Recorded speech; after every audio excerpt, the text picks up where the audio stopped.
What's up, everybody? I'm Thomas King here with Stix&Crits, and I'm here with my good friend Nate Powers. There you go. That's my name. I remembered it this time. Thank God, because we had to do about 35 takes before this. You wouldn't think it's that hard to introduce yourself, but boy, let me tell you. Yeah, I guess. It's stressful.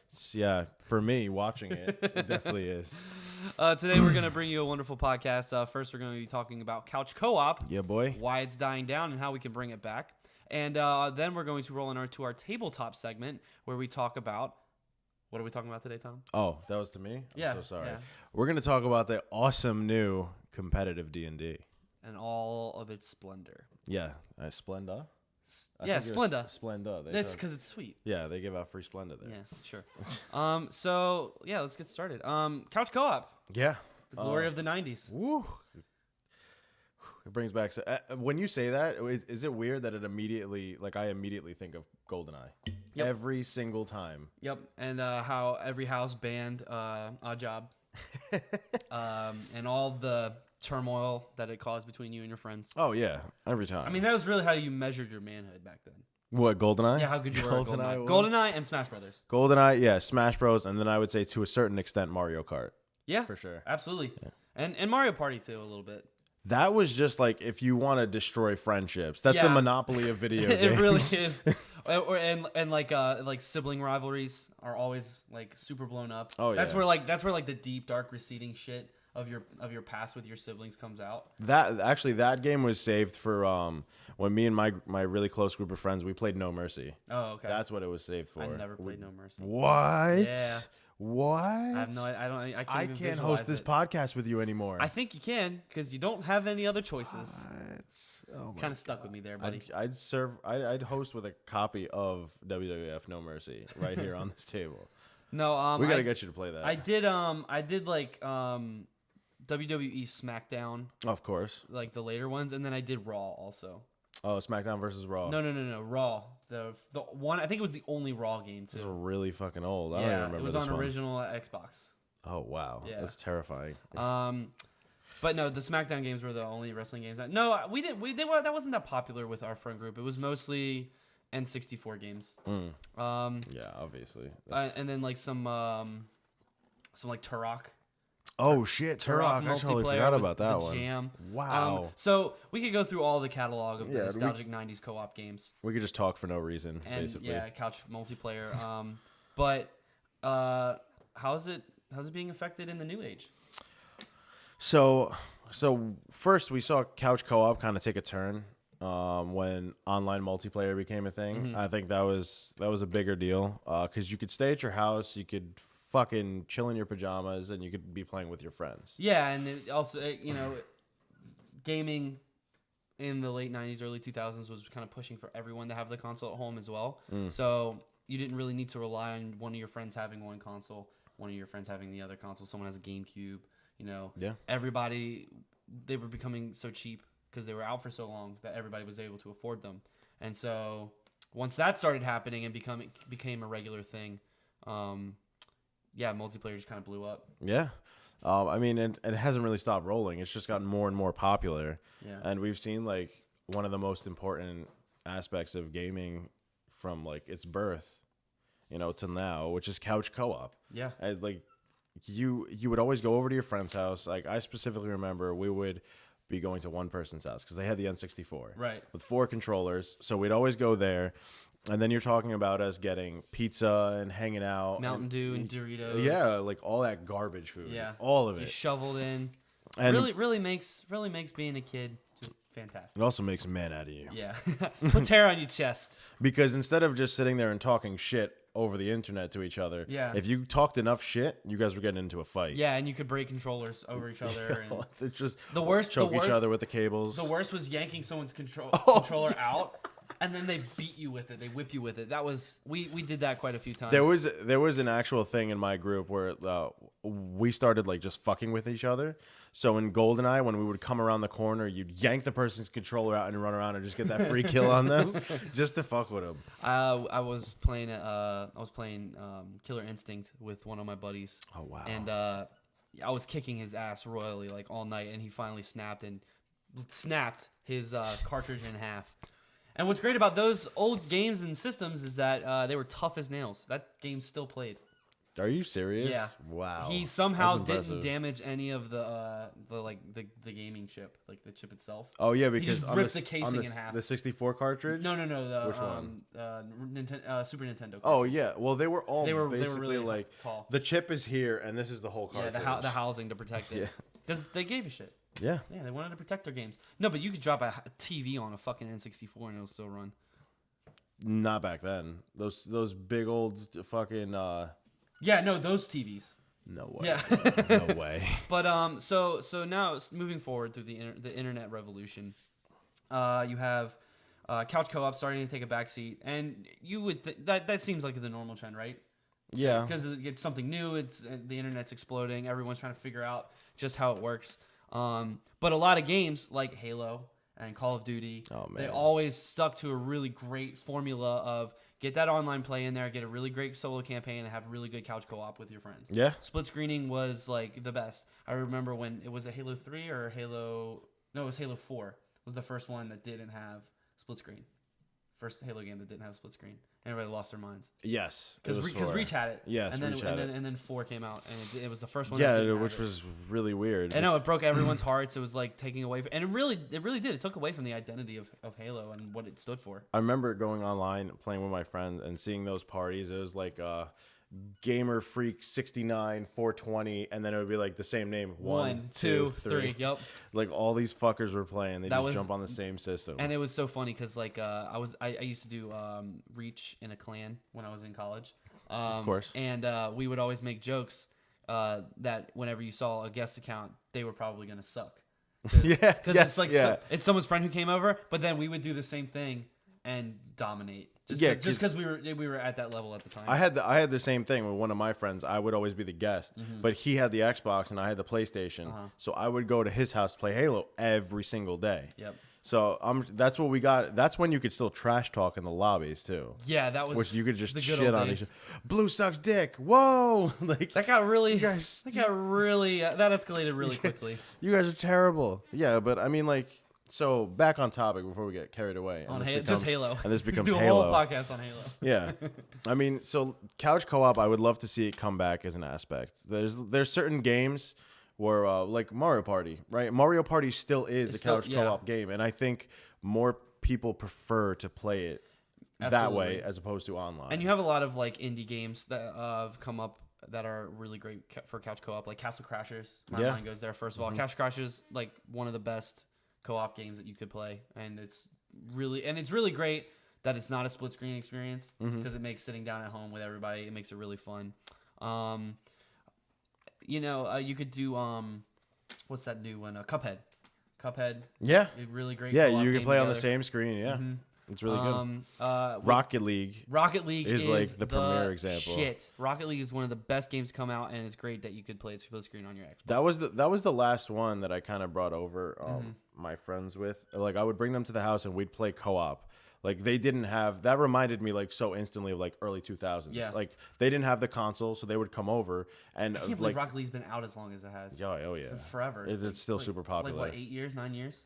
No, it's not that long. I was in college when it came We're out. talking about the inception, like the original inception of it, because that's a whole nother thing. Let's not get into that. I remember right now. playing it. It's been at out least for a my while. sophomore year. It's been and out for a while. 2010, 2011. Oof, it's been that long. No, I feel like it's been that long. Hold on, I gotta I feel like check that's. myself. I feel like that's. We'll that's know. too We'll know in a long. moment, guys.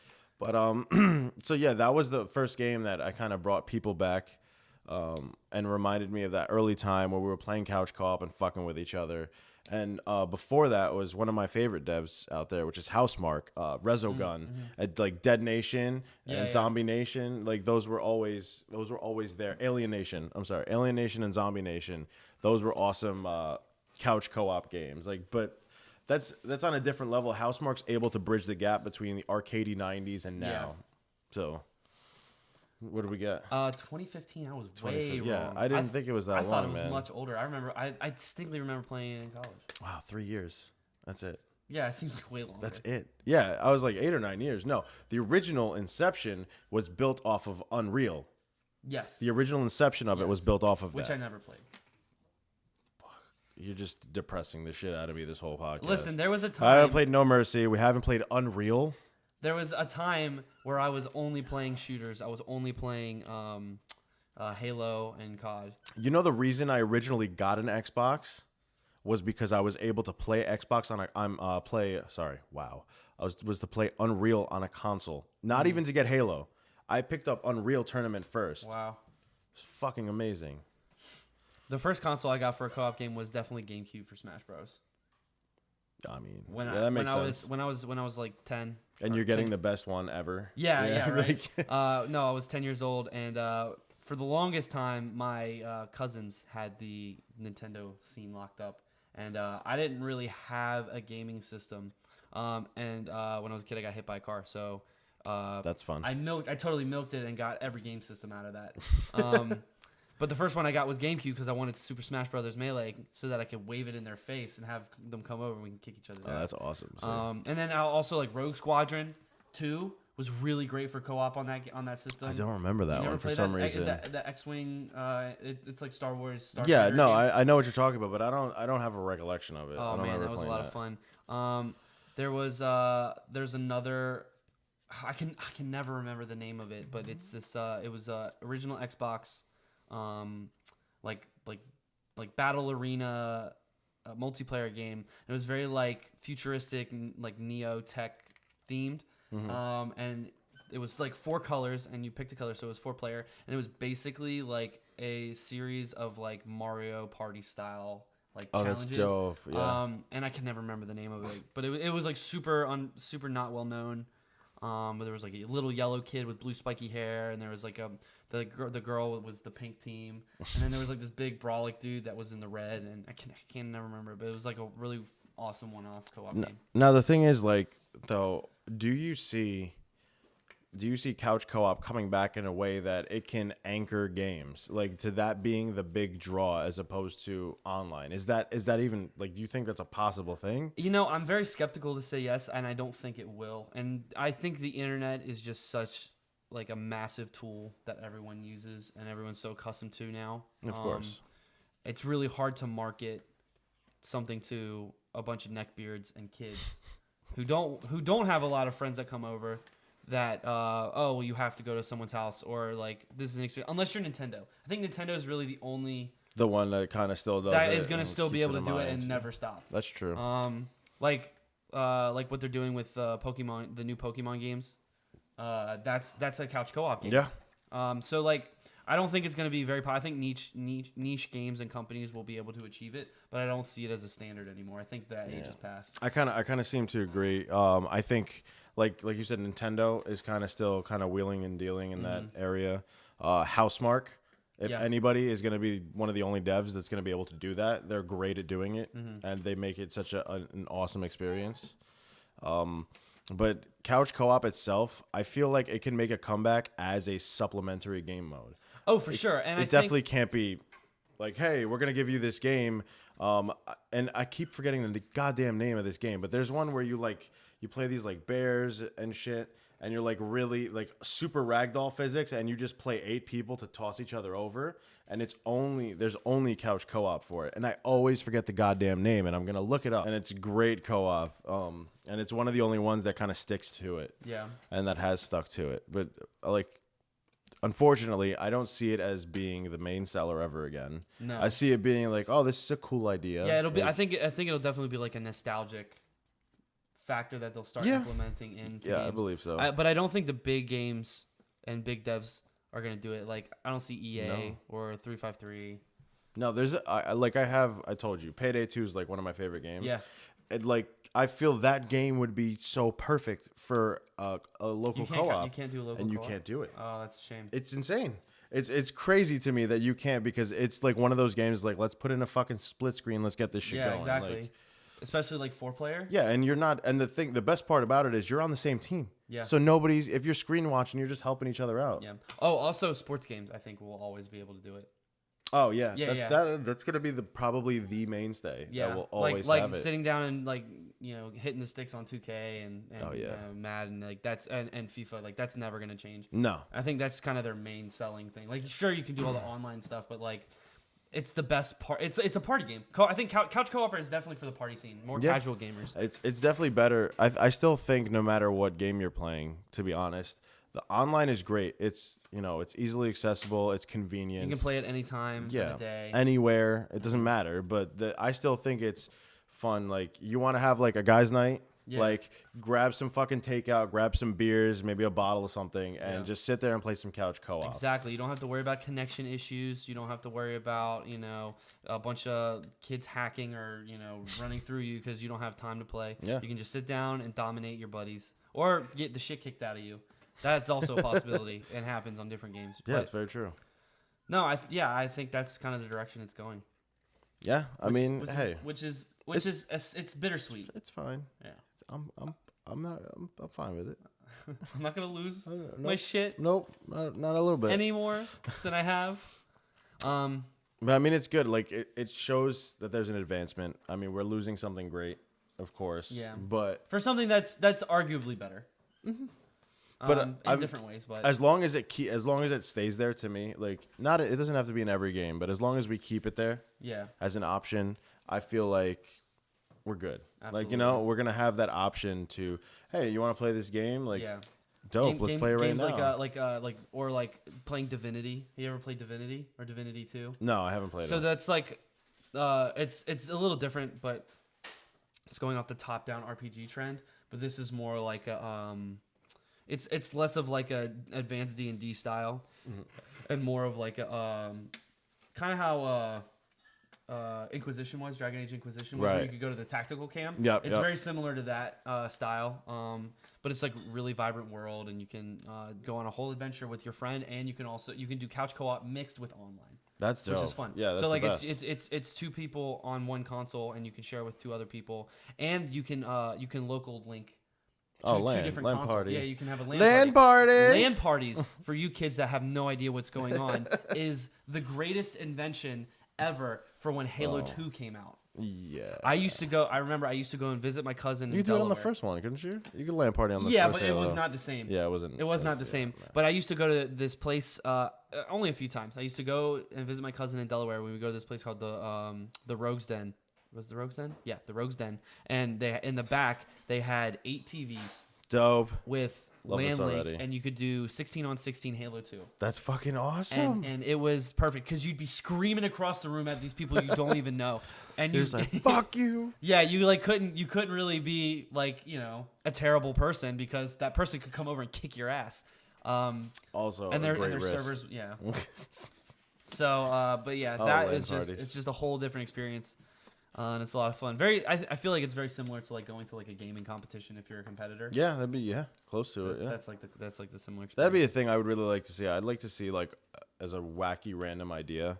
You have couch co-op like cafes, like the arcade cafes. Well, some places do that. Yeah, but not to like the extent. You know what I mean? Like I'm talking about like they have like 20 TVs set up for PlayStation, Xbox, and all this shit, and then you just continue going through everything. That would be gnarly. I think that's our business venture for when Stix&Crits fails. Yeah, exactly. that's the second step. Once we hit our we start opening our cafes. Then we start opening our cafes. Okay. Yeah. Maybe we should cut this out so other people don't take our idea. It's fine. Let them try. Yeah, they don't have the vision, the true vision. But yeah, I mean. Yeah, that's couch co-op, guys. Like, loved it back in the day. People still love it now. Still love it. Yeah, it's I was epic. just playing like a couch co-op-y game. It was I was playing it online for Extra Life. Was it Fallout? No, it was not Fallout. That's a topic for another day. Congratulations, you dated this video. Good. Well, it was like I just said Fallout. Realms, something Realms, was it? I can't remember. Nether Realms. No. Aqua Realms. No. Solar Realms. Yes. Okay. I have no idea. It's a terrible game. It was a side scroller beat 'em up. I saw you playing that one. Yeah. That was a lot of fun. So yeah, guys, couch co-op. That was it right there. Slowly dying away, but we're still gonna love it and miss it. So we're gonna roll into our next segment. But first, a word from our lovely sponsors at rollforitdice.com. Yeah, and once we get back at Competitive D&D. Yeah. Rollfortdice.com is a monthly subscription where you can pick up tons of dice, miniatures, even some Legos, and the great little trinkets that they supply you monthly. Look at that sexiness. these guys came up with a brilliant idea to get people on a monthly subscription. So instead of going around perusing at stores, having to interact with human beings, you can just pick them up on their Patreon. And it's lovely. You can get 4 sets, you can get minis. They just supply you with everything you need. I get kind of sick of going online to Etsy and trying to find specific users and everything, but they have it all right there on their website. And it's great to have that. So don't forget to check out rollforitdice.com and their accompanying Patreon. All the links will be down below. All right, guys, so welcome back. I hope you enjoyed our sponsor, as always, because they provide the shit. Yeah, it's lovely. Yeah, I mean, getting all that stuff mailed to your house for just going onto their Patreon is... One easy payment per month. I get dice all the time. Yeah. You know how my And a mini. Yeah, and my shit is expanding every time. I don't have to go talk to anybody. Yeah. And you just had to get a new bigger bag to house it all. Yeah, thank God for You've your been mom. stocking up. Yeah, my mom makes wonderful cushion. That woman is a godsend. I said, I do need a bigger bag, and she was like, what color do you want? I was like, what? She made it in Awesome. like 2 hours. Yeah, I had it for the game. Yeah. That was crazy. You know what else you need dice for a game? No. Monopoly? Competitive Dungeons and Dragons. What is that? So that's a good question, actually, because a lot of people online are flipping out over this new announcement. It's a shitstorm. This new announcement by who was it that announced it? The Hasbro CEO specifically stated, like he gave a few comments on it, but it's Partnered with Encounter Roleplay. yes, And sponsored by D&D Beyond. Yes. So this is like they're putting everything into this shit. It's getting legit. So me and you had questions about this. So we looked, because like my initial thought on this was they're going to do competitive D&D. So they're going to do, I feel like it's going to be dungeon time running. Whoever gets it done quicker, you're the winner. I feel like that would have been a natural progression for some reason. Yeah. Because you're not taking the story elements and everything, all this stuff out of it. It's just a pure dungeon crawl. Everything kind of makes sense. Like the environment you need the story and all this, and then the people still get through it within the time. Yep. But Completely different. yeah, it's totally wrong. I don't even know why I said that. Not completely different. There is still a dungeon. Yes, but it's just one that you murder people in. Yes. So the basic idea, 2 teams of 4, and they pick from a list of 15 different pre-generated characters specific to the match. 3 rounds. I guess best out of 3. Yeah, best wins. of 3. And they go into a dungeon constructed by whatever tourney is hosting it, and they duke it out and kill each other. And I feel like they're gonna be really high level characters, or at least a variety of different levels. They would have to be. I think they would have to be all level 20. You want to try and get everything. Not well, like because most of everything. Because the point they were making was one of the processes that you do is it's like a draft. So like each team picks a player, or they can ban a character from being picked. Yeah, they're using the MOBA system. Yeah. So they're using the pick ban system, meaning you can go along. It's team versus team, and you got these generated characters. Yep. So you're going to be able to either ban specific characters because you're going to get those paladins. Like with +5 to every save. +5 save. And that'll most likely be banned. So instead of being like, oh, you know what, I don't even want the other team to get a chance at this, I'm gonna just do away with this shit. And I could also see them doing like different tiers, like tier 1, 2, 3, and 4. So like tier 1 would probably be level 5, tier 2 would be 10, tier 3 would be 15, and then tier 4 would be level 20. I think that would be really cool. Variety of types of games, because like you jump into a level 20 game and it's going to be meta the same way. Same spells will be picked, same everything will be cast. I also would think that they're going to ban things like wish, right? Of course, divine intervention, like crazy powerful things. I feel like so this was the first issue I had with it, because I feel like it would be easier for them, as opposed to using pre-gen characters. You can pick your race and your class, and obviously the level you're gonna be, and then they would just go about. I think it'd be better if they just ban certain spells and certain items, and then you get a small roll table that generates your items and your spells for you. So I was thinking for Magic guys that they would. I think it would be a good idea for them anyway, and I think they would probably want to roll in this direction. Is that they would have just like certain Magic items rolled up and set, and they would set them in the map. So Oh, it was makes kind of a sense. race to get to them. Yeah, so it's kind of a mix between positioning and strategy and the items you pick up. That would make sense. Like instead of just a character randomly rolling a +3 longsword, you have to like go get it, and it could just randomly and they could randomly be put closer to wherever the spawn is going to be. Yeah. Stuff like that. So I think there are a lot of really cool ways they can do it. I think there are a lot of ways they could screw it up. Oh, definitely. There's a lot more room for error. And my initial reaction was that I'm very hesitant to want to like this. Because like I think esports is great, right? I think everybody should be able to like enjoy the things that they're into, especially in a competitive state. And plus, like every party has had a table where you want to get in some PvP nonsense. Yeah. Love it. Not as much for me anymore. I kind of got that all out of my system in my early days, but I definitely see the allure of it. I just don't necessarily think it's the healthiest for the hobby. I mean, like growing wise. So I was in the same boat as you. When I saw immediately as soon as I saw this, I was like, this is fucking stupid. This is pointless. It's really just, it seems like a cash grab. Yeah. But as I read into especially coming from Hasbro. Oh yeah, big time. But like as I kept reading into it, so 2 teams of 4 are going to be fighting it to the death in like best of 3, and I believe it was only 8 teams. They were talking about tournament style. So it's not gonna take you forever. It's gonna be 2 days. Yeah, most likely it will definitely be 2 days. But the prospect of this sounds incredible. I would love to go in with a group of 4. We pick our characters and we kind of got like 10, 15 minutes to strategize a little, figure out what the map is. And then we jump into it and just clobber some homies. Yeah, and like it really, and the player base is gonna be so broad too, because it's not gonna be limited to like people who are like actually physically able to be dexterous like it is with video games. Like you have to physically be quick on the controls and all that stuff. Like it's all a mind game. This is more mental quickness. Yep, mental quick. Well, and also like just having an extensive meta game of the rules, because rules lawyering is going to be fucking massive in these games. Like we let shit fly in our home games because like it's for the story or it's just going to take too long. Like no, like referee calls are going to be a huge thing, and rules lawyering is going to be like NFL level. Oh yeah, so like, they said they were bringing in so you're gonna get a DM, and there's also gonna be an educator. Yeah. So you're gonna have 2 people on top of the rules, which I think makes sense. And if anybody makes a call and it's like not kosher, I don't know if they're gonna just say, "Oh, you can't do that," or if they're gonna penalize the players for trying to do that.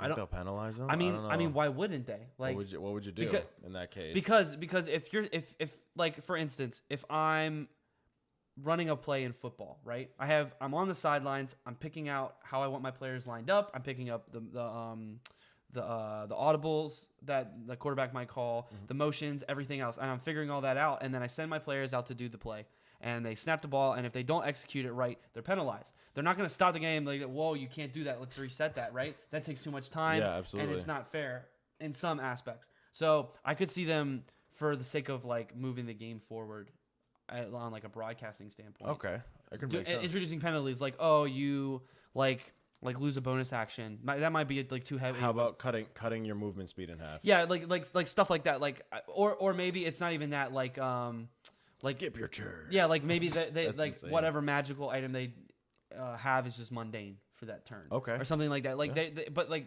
ways to not like cripple the game, but also make it to where like certain acts are like stressed as a no. Yeah. Or like there has to be some sort of like personal foul type thing. There has to be a loss. There definitely has. Yeah, like if I'm being a dick to like unsportsmanlike to another, there has to be an unsportsmanlike kind of call. Yeah, there's gonna have to be. I'm sure they're gonna talk about this a lot because, obviously there's gonna have to be, like we said, there's gonna be personal fouls. There's got to be consequences to those personal fouls. But you also have to remember. I mean, you would hope that there aren't. Right, but there probably no, there will. I'm sure there will be like trash talking. Yeah, it's competitive. It's a competitive sport, and they're gonna try to and you're face to face with the person. Yeah, it's not like it's any different than anything, but they're gonna have to walk a fine line because if they go too far, they could cripple the game. Yeah, absolutely. And if they're, I mean, the best thing honestly would be to be as lenient as physically possible. Yeah, definitely. And just kind of let the players play and let them have this game of chess going on. Yeah, because that's really kind of what it is. It's just a souped up. It would be just a souped up game of chess. That's really it. And I think 4-on-4 is the perfect number for this. To be I agree. honest, It's not going to be too clunky, Yeah. you know. And it makes it takes the RP and metagaming out of it, and like the teams can just strategize. yeah. Oh yeah. And that is really fun D&D. Let me tell you, And- when you can operate like a general.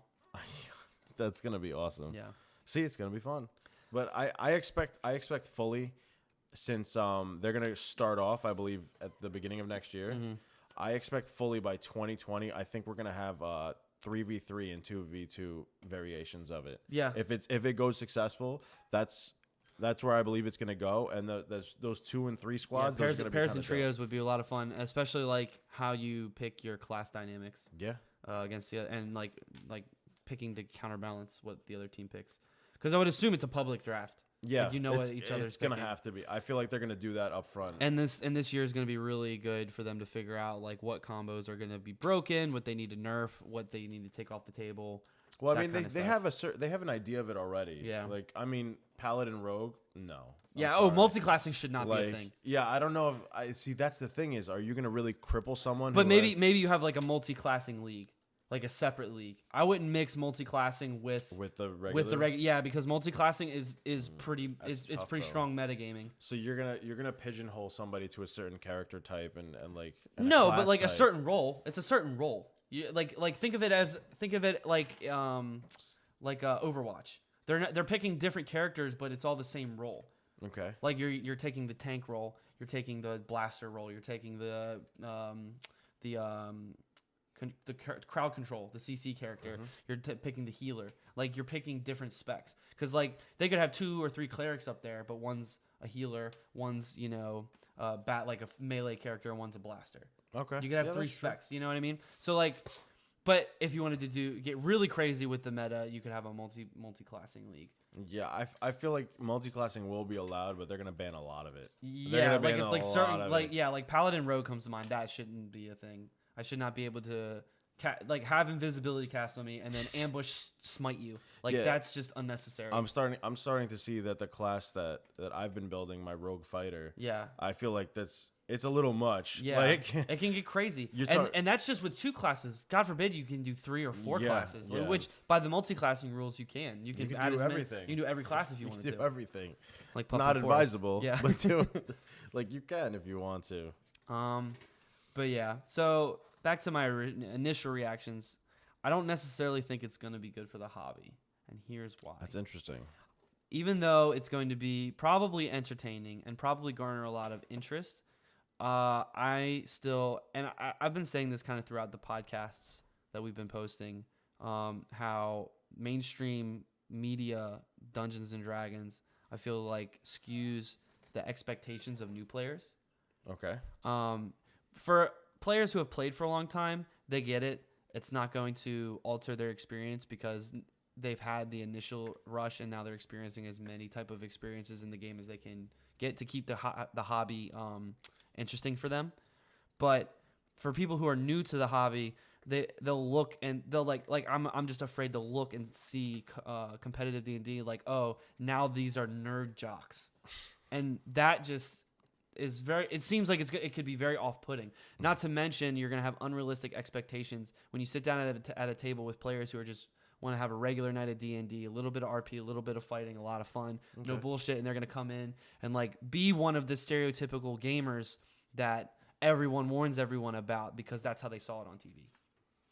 That's my initial fear. That's an interesting take. And on it's the same. It's the same thing with, Critical Role and all the shows. Is that people might sit down and they'll be expecting this very immersive role playing storytelling experience, but then they slow the whole game down with I don't know any of the rules, or they don't want to learn the rules. They don't want to do any rules at all, and then that stunts the game for all the other players at the table as well. So that's my initial fear. That's very interesting because the first thing, like I said, the first thing that came to mind was I was like very against this, but I didn't know anything about it. But now, kind of understanding what it is, this is only going to broaden the approach to D&D.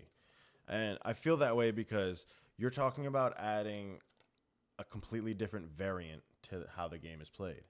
So now, not only can you sit down and play with your friends and, just hang loose. Whatever rules your DM decides for the house, that's what we're going with that night.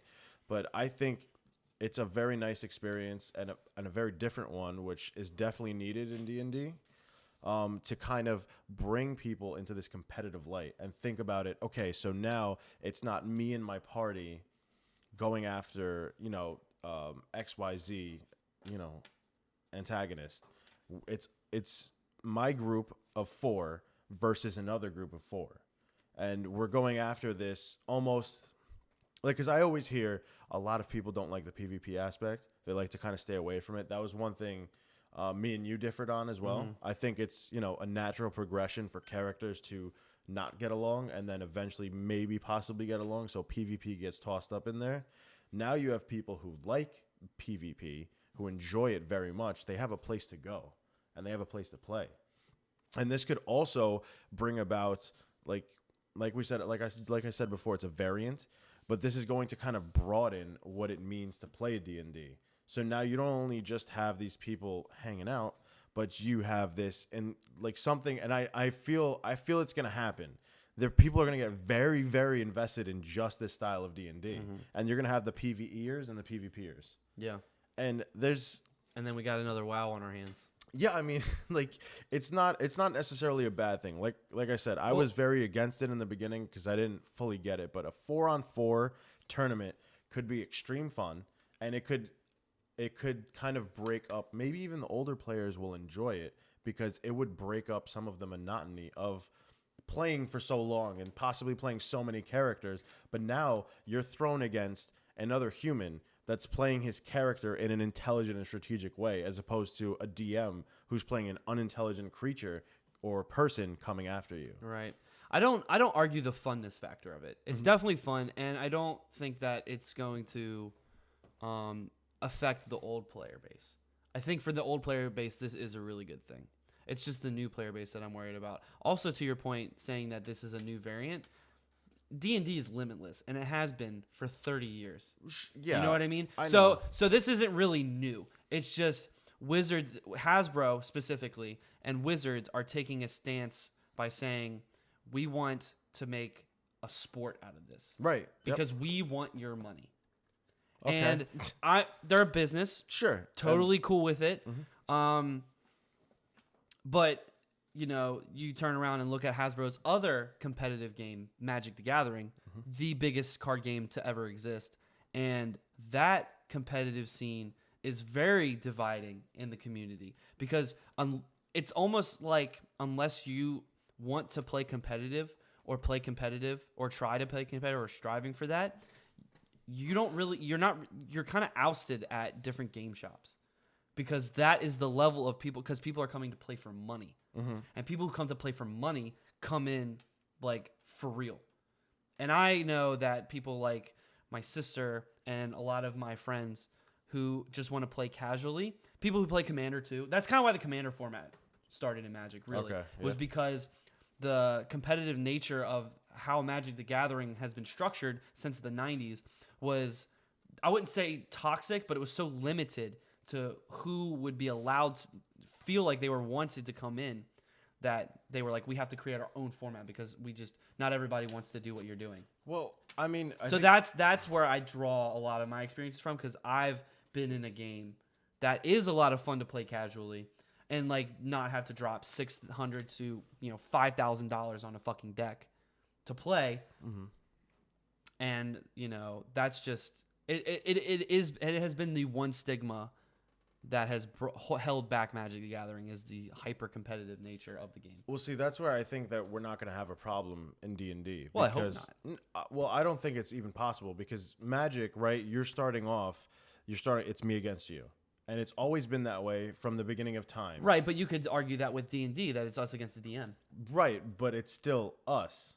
So there's still a team nature. Regardless of where you're going PvP or playing Dungeons and Dragons casually, there's still an us versus them, regardless. So there's an us versus them in both, is what I'm saying. Right, but that's why I'm saying I think it'll translate better because that competitive nature, it'll still be there, but at the end of the day, this community is always about spreading the love of D&D and how you guys You can would play hope. together. You would hope. Well, I haven't seen anything to prove otherwise so far. You're still a new player. Yeah, And like you 3.5 years now. Yeah, but you've had your group, your initial group of friends, and then you've had a Adventure League. Yeah, right? I paid. Right, Yeah. which is very loose. Like that Adventure League is very similar to the attitude that it was leading up to, I think, competitive D&D. But then you've been, gaming with me and my group for almost 2 years now, like a year and a half. Yeah. A year and a half, almost 2 years, and we're a very experienced gaming group. We have a lot of our, all of our what's the word I'm looking at? Bad tendencies kind of pushed to the pushed side. out. Yeah, we've worked all that out. So it's just hard. It's just hard to completely disregard players getting into a game where there are growing pains. Because of the social dynamic of it, and just finding the right people, and running through all that. It's just hard for me to not see that as a possible detriment. Yeah, I don't know. I don't see it because I feel like it started off as a completely different entity, and now adding a competitive nature to it that separates it from its regular games.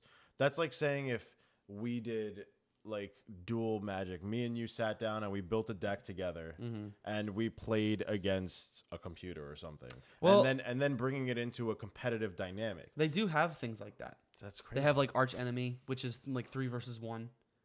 Oh wow! Kind of like like the one player, they have this like special deck of cards that do special effects, and it's everybody against them.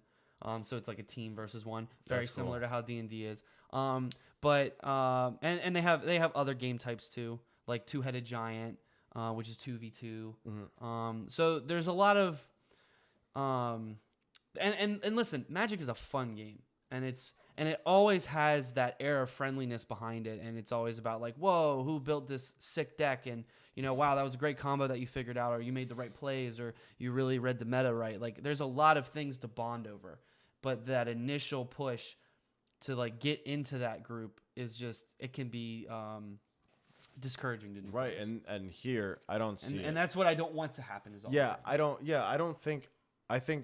I see where your worry's coming from, but I don't think it's going to happen that way, because to get into D&D, I don't think people, like new players, will jump into competitive immediately. I definitely think that it's good that it has such a stark contrast with what Critical Role and other live streaming shows are doing. Absolutely. It's going to be either super heavy RP or super heavy combat, and I'm hoping that the people watching both of those will cross-reference, and then they'll be able to understand. mesh them together. Yeah. That still is going to take time to develop. I just worry for the new players in the hobby. That's all I'm saying. The one thing too that you mentioned, right, was Adventures League, and I didn't even think of this until you said it. But I think that the competitive D&D is going to play a factor now in Adventure Leagues, and I feel like there's going to be there. We might get a day like our local day here is Wednesday. Right. Wednesday might be come play with your group for some RP and some story. Yeah, and you could do shop competitive. Thursday could be competitive D&D now. Yeah. Because they already do that for Magic tournaments. Why wouldn't you do it for a Wizard sanctioned D&D game? I think it's great. I thought it was going to be something completely, ridiculous, and like we said, a cash grab. But now, I still think it's a cash grab. I mean, but I think it's something good could come out of it. I think this is like your favorite game, your favorite video game coming out, and then it gets an expansion that totally kind of changes the game, but at the same token, keeps you in that friendly realm that you've come to love for a while now. We'll see. I'm definitely. I want to play it so bad. Even though I sound conflicted, I'm definitely optimistic about the prospect of it, because I think just jumping into I think esports is blowing up. I think it's a great medium, and I think it's going to be a really great way, not only for the hobby to get out there and to garner new players, but for people who, like you said, have always really liked that whole PvP aspect, and really want to just be a strategist. It really gives them an avenue. I think that's great too. Yeah, it's like you're playing, and you don't have to look for a group that is also about that. You can just sign up. Exactly, and you're playing basically like Final Fantasy Tactics with a group of people. And like think about it this way, this is what I've kind of been thinking for like since we kind of talked about it a little more. In 5 years, you could see competitive D&D being played on ESPN.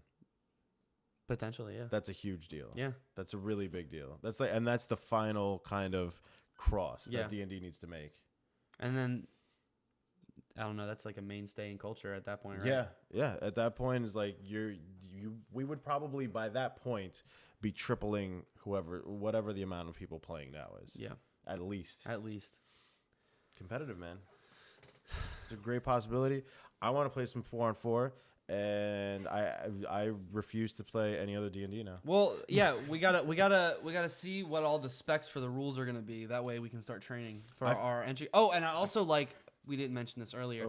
All the proceeds go to they go charity. to 826LA. Yeah. Mm-hmm. Yeah. So you get the winners get $5,000, Yep. and then they get to make another $5,000 donation to 826LA, which is winnings. amazing. Yeah. And I think them taking that approach is really great. Yeah, an automatic we're not going to give you a shit ton of winnings, but you will get money, and you will be able to donate automatically. Yep. Like that's great. This is why I like the D&D community. They're always helping everybody. They It's always true. find a way to help each other and people that kind of need help.